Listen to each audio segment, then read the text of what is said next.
That works good. All right, Steve. Yes. Day one, Florida Justice Summit just concluded.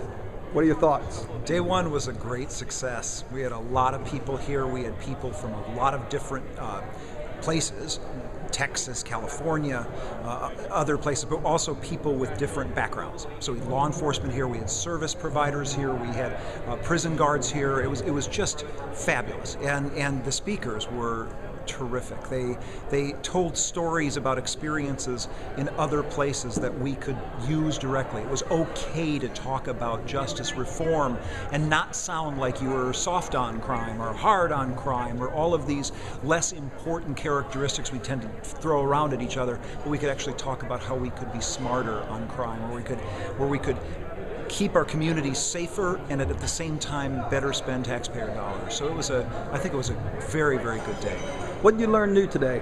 What did I learn new today? Well, I thought that the presentations, particularly out of Texas and California, were particularly pertinent to me because these were communities, Texas, for example, where we had a state representative, a very conservative man, a very conservative Republican, and he was able to say, you really can be safer in a community. You really can convince conservative lawmakers that it is better to be smart on crime, that you don't build new prisons, but you take money you save from not building prisons and put them into services, and for services in two ways. Services for people that are coming out, and you get them prepared to come out of prison and actually function better so that communities are safer.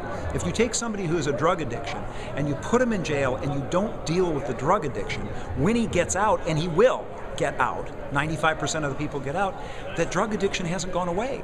And he's just back in the same situation again, so he's going to commit another crime.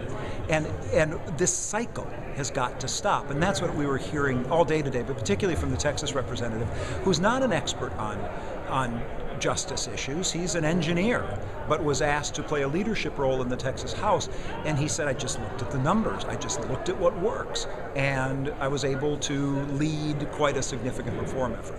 Great. Steve Seibert, day two looking good tomorrow? I'm very excited about day two. If it has the energy of day one, we're going to have a great summit. Okay. Steve Seibert, Director of Policy, Collins Center for Public Policy. Thank you. Thank you.